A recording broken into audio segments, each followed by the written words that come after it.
what this election result of the ANC dropping to 40% has meant for it is that it was no longer able to straddle the divide between those two sides, between moderate central politics or more radical politics. It had to choose. And confronted with the choice, it chose to go towards the moderate center by going into a coalition with the DA and the IFP and some smaller parties. And that means that it has planted its stake. It has decided what it wants to be as a party.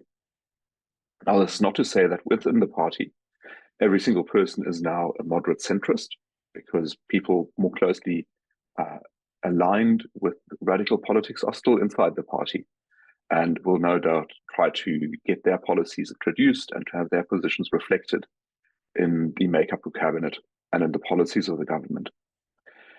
But nonetheless, what we have seen is a very big shift towards the center. And it is a shift that is so large that it in itself is becoming a concern. The reason being that it reflects a really broad range of parties in the coalition, a broad range of interests, and also that this coalition, this alliance, is being cascaded through the entire state. So at national government level, we see now that it's ANC, DA, IFP, and a few others.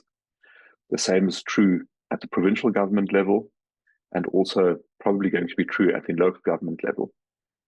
The consequence is that the more radical political elements are being pushed to the sides, to the fringes. They're being locked out of government at national level.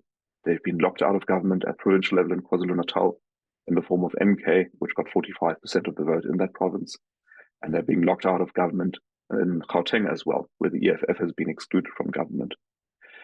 So we now see a marginalized and isolated extreme wing of South African politics that is out of government, out of power, out of favor, and excluded from this moderate center.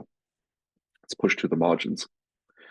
And you have to ask yourself what the consequence of this is, because one consequence of this is that this enormous consolidation at the center reduces the space for political contestation and debate between parties. So you lose this mechanism of engagement between a government and a pragmatic opposition. Instead, what you've got is this really massive central bloc and a more radical fringe on the margins, which now, in search of relevance, will need to step up its rhetoric and escalate its politics, and also probably cooperate and consolidate its support in some fashion in order to represent a counterweight to this very large central bloc. And so this holds the potential for some more conflict in South Africa's politics in future.